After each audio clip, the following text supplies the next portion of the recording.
9 तारीख को 9 अक्टूबर को भाईचारा बनाओ अस्तित्व बचाओ पिछड़ा वर्ग अधिकार सम्मेलन लखनऊ में 9 अक्टूबर। इस तरह से कार्यक्रम लगातार तीसरे पंचायत चुनाव और उसके बाद उत्तर प्रदेश के विधानसभा चुनाव तक चलेंगे।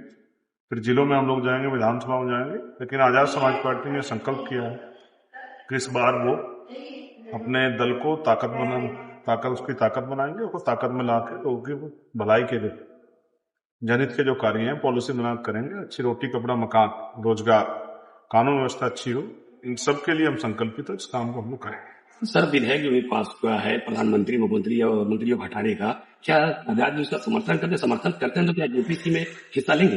देखिए, मैं जेपीसी में हिस्सा लेना चाहता हूँ। जेपीसी में चर्चा ये एक जो है कानूनी प्रक्रिया है, पार्लियामेंट्री डेकोरम है, उसका पालन करना जरूरी है। लेकिन मैं उस बिल से पूर्ण रूप से असहमत हूँ। हालांकि मैं तो मुख्यमंत्री प्रधानमंत्री नहीं हूं जिसको कोई भय हो, लेकिन कोई भी बिल जो संविधान के खिलाफ आता है, हम संविधान को मानने वाले लोग हैं, संविधान के आप समझिए एक डेथ वारंट है जो सत्ता के विपक्ष में लोग हैं उनके लिए, और जो सत्ता के साथ में है लेकिन किसी कारण सत्ता दूर होते हैं उनके लिए भी। इसलिए मैं इस संवैधानिक बिल का पूर्ण रूप से विरोध करता हूँ। और अभी मैं आपकी जानकारी के लिए बताऊं, पीएससी जो है, जो हमारा सशस्त्र बल है पड़ा उत्तर प्रदेश का, 1984 के बाद उनके यहाँ कभी कोई प्रमोशन प्रक्रिया नहीं। अभी उनकी पीड़ा मेरे सामने आई थी, मैंने मुख्यमंत्री जी को पत्र लिखा, उस पत्र का संज्ञान लिया गया है और एक कमेटी उसमें बनाई गई है।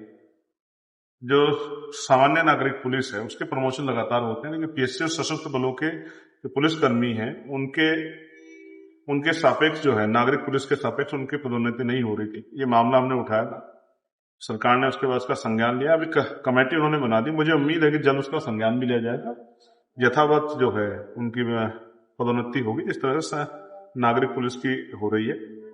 कोई भी कर्मचारी अधिकारी हो या आम जनता, कोई भी इसका मामला, इस तरह जमीनों पे आजकल बड़े पैमाने पे जमीनें गरीबों पे कब्जे किए जा रहे हैं, इन सब मामलों पे हमारी पार्टी का स्टैंड है कि हम लोग उस मामले को मजबूती से उठाएंगे और लोगों की आवाज बनने का काम। सर, बिहार चुनाव में आप जाएंगे?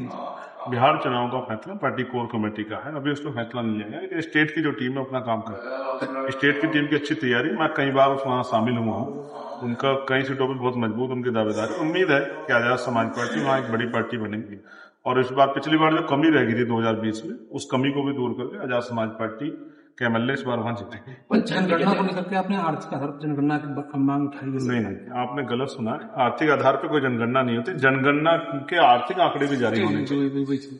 इससे पता लगे कि देश में साधन संसाधनों में कौन लोग काबिल है, किसके पास ट्रैक्टर है, किसके पास बस है, किसके पास 4 गाड़ी, किसके पास ट्रेन है, किसके पास हवाई जहाज, किसके पास हेलीकॉप्टर है, किसके पास कौन ऐसा है जिसके पास बड़े बड़े बंगले हैं, कौन ऐसा जिसके अकाउंट बहुत पैसे हैं, कौन ऐसा जिसके पास इंडस्ट्री है, कौन ऐसा जिसका जमीन। ये सारे जारी होने चाहिए, तभी तो पता लगेगा कि भाई पॉलिसी किन लोगों के लिए बनानी है, वो लोग कहाँ रहते हैं, उनकी संख्या क्या है, किस जात के हैं, किस वर्ग को ज्यादा लाभ देना है। भाई अगर आप पे आंकड़े नहीं होंगे तो आप पॉलिसी कैसे बनाओगे? तो इसलिए मैंने कहा है कि गणना और आर्थिक आंकड़े जा रहे, मंडल कमीशन की बाकी सिफारिशें जो लागू नहीं वो सिफारिशें जो उनकी पूरी हो, और साथ साथ SC ST OBC को प्रमोशन में रिजर्वेशन का लाभ भी मिले। जो हमारे साथी हैं बहुजन समाज की पार्टियां हैं, उन्हीं की लापरवाही के कारण जो है, गैर जिम्मेदारी के कारण वो बिल फट गया था, जिसकी वजह से बहुत बड़ा नुकसान SC ST OBC के कर्मचारियों, SC ST कर्मचारियों को उठाना पड़ा। हमारी मांग उनको मिले और प्राइवेट सेक्टर में भी आरक्षण पॉलिसी लाभ, इसका फायदा SC ST OBC को मिले।